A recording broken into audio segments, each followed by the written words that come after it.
आप जीरो दें माइनस दें मुझे, पर लोगों को समझ में आना चाहिए ना। विश्व गुरु ऐसे नहीं बनता आदमी, उसके लिए कुछ बड़े फैसले लेने पड़ते हैं। क्यों इस तरह से बच्चों को और देश को बरगला रहे हो कि किसान की आय डबल हो जाएगी, अब तो चौपल होने वाली होगी, और उसके बाद नौकरियां हैं, नौकरियां। अब आप ये बताइए 3 गुना ज्यादा होता है कि 2 गुना? जफर साहब, एक ही रिपोर्ट की चर्चा है, उसका नाम है हिडनबर्ग। प्रोफेसर गौरव वल्लभ साहब, इतनी मुश्किल क्यों हो रही है इस बजट को नंबर देने में? पॉइंट वाइज बात करेंगे सर, शुरुआत कहां से? रोजगार से करेंगे? देखिए, कोई भी बजट बनता है तो कुछ आर्थिक समस्याएं जो होती है देश के सामने, उसको रिजॉल्व करने के लिए उस बजट का फोकस होता है। ठीक है। देश के सामने बड़ी समस्याएं क्या है? लगातार बढ़ती बेरोजगारी, लगातार बढ़ती महंगाई और लगातार बढ़ती आर्थिक असमानता। ठीक है।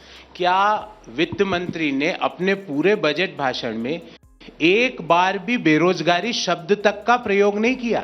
वित्त मंत्री जी ने अपने बजट भाषण में एक बार भी आर्थिक असमानता के बारे में एक शब्द नहीं बोला।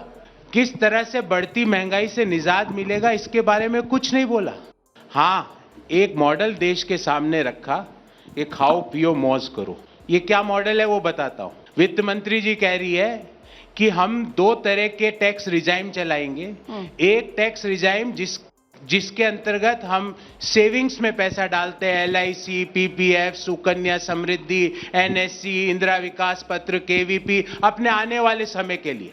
उस टैक्स रिजाइम में अगर आप जाते हो तो आपको कर का 1 पैसे का भी फायदा नहीं है। और दूसरा टैक्स रिजाइम है जिसमें वित्त मंत्री जी ने कर का फायदा दिया। तो दूसरे टैक्स रिजिम में आप 1 रुपए का भी एग्जम्पशन नहीं ले सकते। आप NSC में या PPF में पैसा डालते हो, उसका 1 पैसे का भी टैक्स एग्जम्पशन नहीं मिलेगा।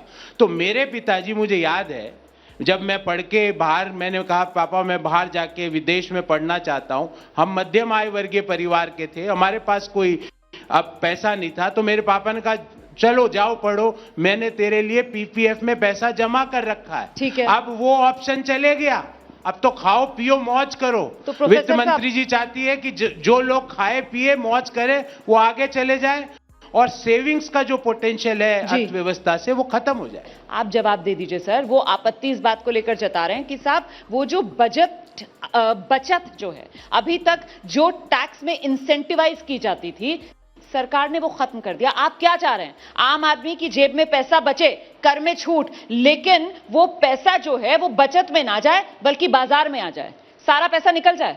भारत सरकार ने इस बार ऐतिहासिक कदम उठाया है। जिस बात के बारे में ये कह रहे हैं, आप कभी किसी रेस्टोरेंट में जाते हैं, आपको तबीयत करती है कुछ भी खाने की, वो ऑप्शन देते हैं आपको कि भाई आपके हिसाब से, आपके मन चाहे हिसाब से आपको क्या चाहिए, आप अपने हिसाब से लेते हैं। अपने पैसे को देखते हैं कि क्या आपके आगे की जरूरत है, क्या अभी की जरूरत है, उसके हिसाब से आप अपना खर्च करते हैं।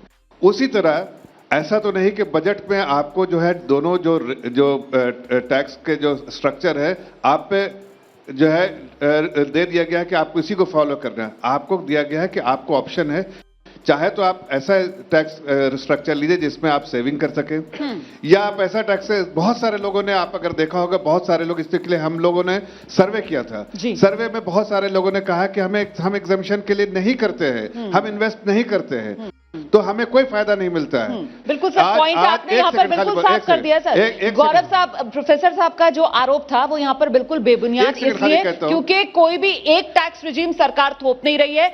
सर स्कोर देखिए, मैं यहाँ पर रेफरी की भूमिका में हूँ। स्कोर जो है वो जफर इस्लाम साहब को 1 पॉइंट मिल गया है, आप 0। क्या बोला तूने? अब दूसरा सवाल मेरा ये है जी, 0 क्या? दोनों टैक्स रिजीम पर चल रही है, तो ये आरोप तो बेबुनियाद हो गया ना। मेरी बात तो सुनो, आरोप नहीं, आपको बता रहा हूँ।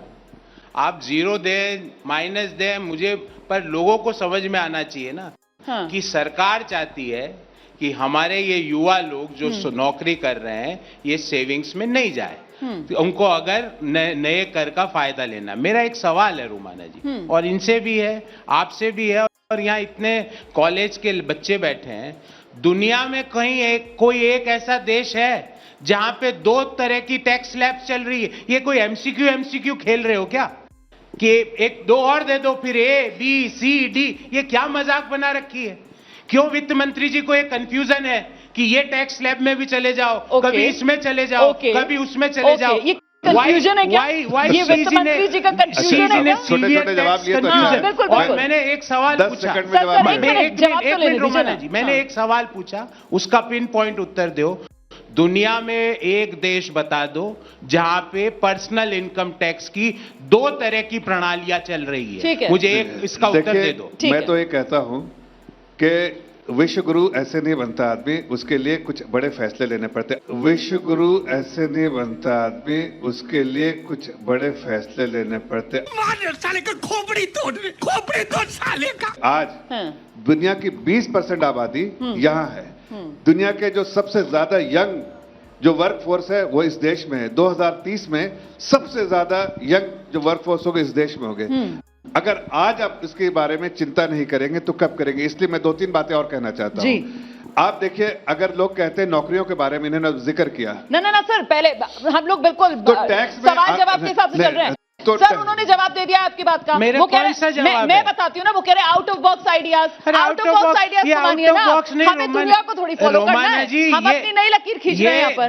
This shows confused state of mind ठीक है, कि हमको पता ही नहीं कि हमारे देश के लिए कौन सी कर प्रणाली सही है। चलिए और ठीक है। मेरा अब एक ये और जनता इन तय करेगी। नहीं, लेकिन नहीं, अब मेरा रोमाना सवाल जी, आपसे इन बच्चों के लिए नहीं, आप मैं- सारे सवाल थोड़ी नहीं, पूछेंगे मैं सर। नहीं पूछ मेरा रहा हूं। सवाल आपसे है। अब मेरा सवाल आप सुनिए। आ रही हूँ सर, आ रही हूँ आपके मैं पास। इन आप मुझे इस सवाल का जवाब दीजिए कि पिछले चुनाव तक हम देखते थे किस तरीके से कांग्रेस पार्टी की तरफ से कहा जाता था कि साहब न्याय योजना, सबके हाथ में पैसा पहुंचाएंगे, कंजम्पशन इकोनॉमी।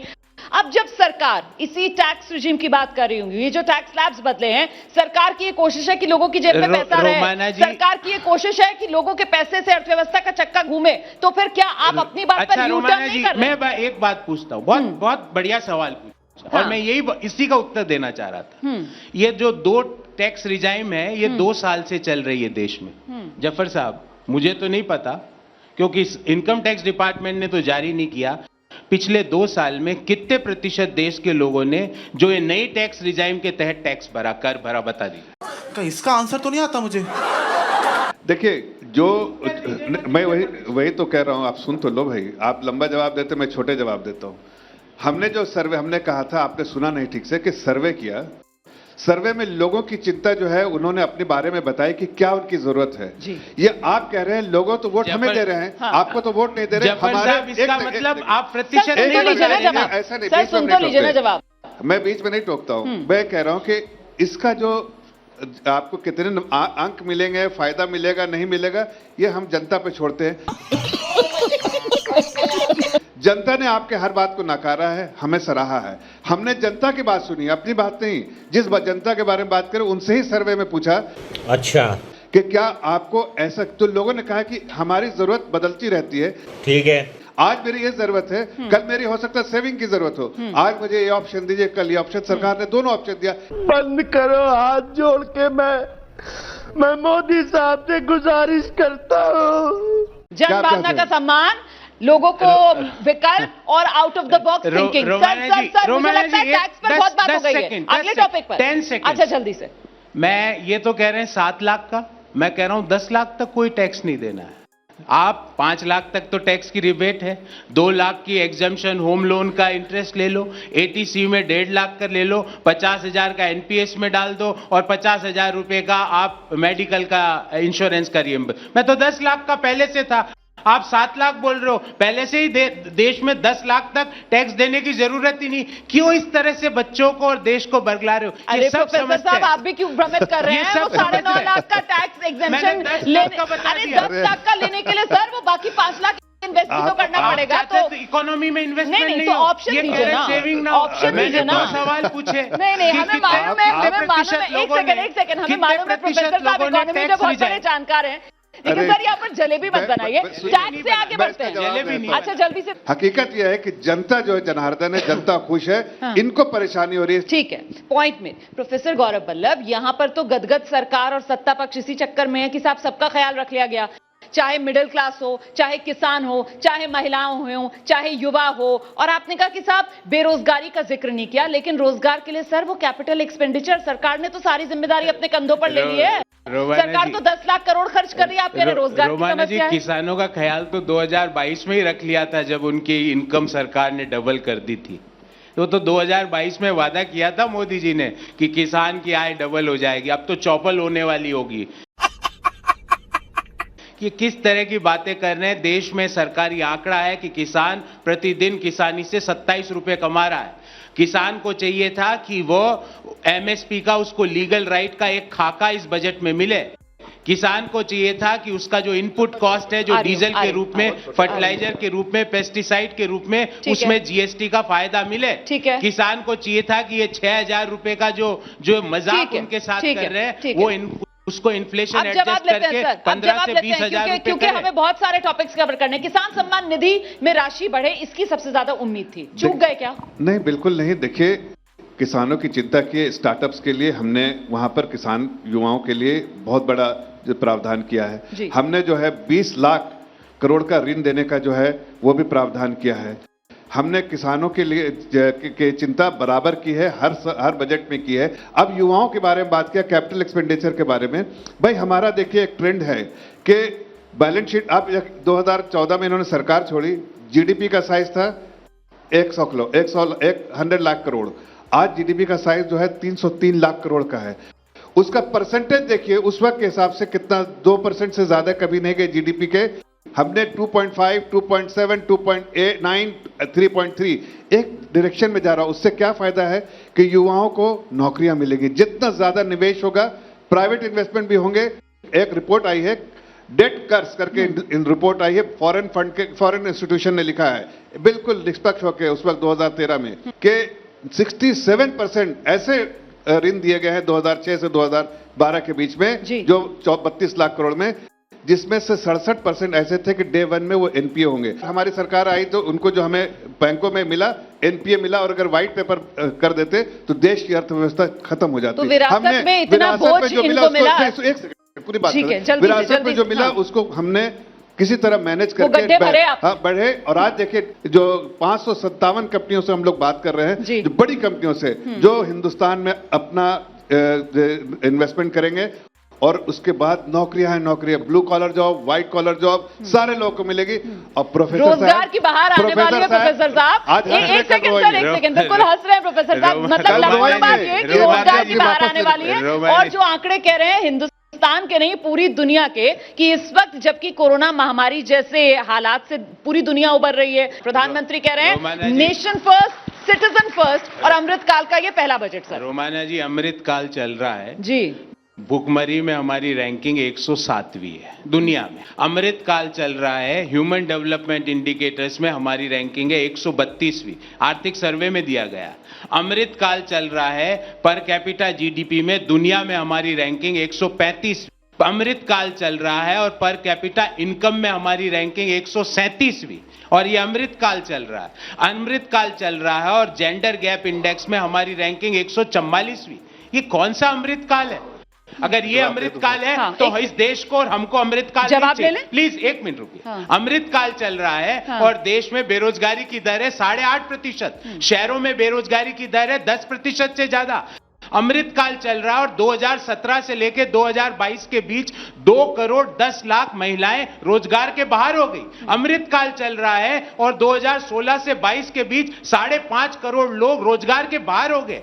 और आप कह रहे हो कि तालियां, देखिए बहुत इनको पता ही नहीं है जफर साहब, 9 साल हो गए सत्ता में बैठे बैठे, 9 इयर्स, और अमृतकाल फलाना काल, अब ऊब गए हम। ये बच्चे को क्या बोलूं? अगले साल ये तो जनता तय करेगी ना सर, उब रहे हैं या नहीं उब रहे हैं। अब इनसे जवाब तो सुन लीजिए ना सर। अब कितने सारे आपने आरोप लगा दिए सर, अब ये बताने लगेंगे आपको किस तरीके से जीडीपी से लेकर आईएमएफ की तमाम रिपोर्ट्स जो है, फिस्कल डेफिसिट में इतना फिस्कल प्रूडेंस है सर, वो गिना देंगे अभी आपको। सुन लीजिए आप, ठीक है, ले आइए आप सर। अब आंकड़े तो सुनिए ना उनके भी, आपने इतने आंकड़े गिना दिए। घबरा जाते हो मैम मेरी बात से। देश समझ रहे हो आप? जब देश में अमृतकाल है तो कांग्रेस वाले हो जाते हैं बेहाल। ये तो बिल्कुल अमृतकाल में इनकी बेहाली दिखती है। अगर आपकी बातों में सच्चाई होती तो आपको समझ में आता। आप बोले per capita income, per capita income इनके समय में जब 2014 में छोड़ा था 70,000 रुपए पर कैपिटा इनकम देश की आबादी की थी। आज 1,97,000 करोड़ है, 97,000 है। तो पर कैपिटा इनकम बड़ी हो सकता है। ये कहें कि बिटवीन 2004 से 2000 के बीच में रेट ऑफ पर जो ग्रोथ हुआ था, उनका इंक्रीज हुआ था, वो ज्यादा थोड़ा था, और अभी थोड़ा मार्जिनली थोड़ा कम है। लेकिन आप देखिए, क्या आपने कोविड काल देखा था? क्या आपने देखा था कि बार बार कोविड 3 साल के 2 साल के बाद भी कभी नहीं आ जाता? इन सारी चीजों के बावजूद आज देश में पूरी दुनिया इस बात को मानती है कि देश में जो आज इन्फ्लेशन रेट हमने कंट्रोल किया है, उसको इन्फ्लेशन जो महंगाई को जो कंट्रोल किया, पूरी दुनिया इस बात को तस्लीम करती है। आपके समय में क्या बात करते थे? 2013 में मैं छोटी सी बात बताता हूँ, मैं तो बैंकर था 2012-13 में। जल्दी से सर, जल्दी से। इतनी बातें कहता हूँ, दुनिया के किसी कोने में मैं एज ए बैंकर जाता था तो मुझसे एक ही सवाल करते थे जी, क्या देश में, आपके देश में सिर्फ fraud and fraudsters, scam and scamsters रहते, हर दिन एक नया स्कैम? और क्या 5 फ्रेजाइल इकोनॉमी, सबसे नाजुक इकोनॉमी 5 दुनिया की थी, उसमें से हिंदुस्तान था। आज सबसे मजबूत इकोनॉमी, इसके लिए दुनिया की 5वीं सबसे बड़ी अर्थव्यवस्था प्रोफेसर साहब, इसको तो मान लीजिए कम से कम।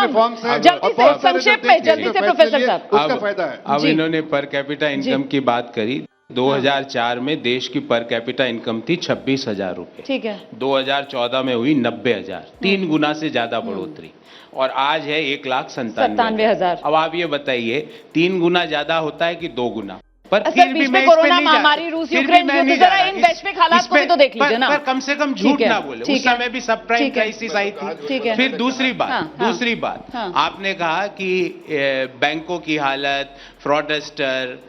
आज दुनिया में जफर साहब एक ही रिपोर्ट की चर्चा है, उसका नाम है हिडनबर्ग। याद है ना? मैं जवाब देता हूं। 1 मिनट रुकिए, जवाब बाद में देना। ना सर, पहले देश का LIC और SBI का पैसा लेके चर्चा को यहीं पर रोकना पड़ेगा। डूब गया? बजट को लेकर मंथन पर हम यहाँ पर ये कॉन्क्लेव कर रहे हैं फिलहाल, लेकिन यहाँ पर सियासी आरोप प्रत्यारोप जो शुरू हो गए हैं, कुल मिलाकर आपको समझना इस बात को होगा, जनता माफ नहीं करेगी। नौकरी के नाम पे बागिरी कर रहे हो तुम। समझ रहे हो? समझ रहे हो आप? समझ रहे हो ना? बस यही है। अब बताइए मैं क्या करूंगा? एक बहुत सिंपल सी टिप आपके साथ शेयर करती हूँ।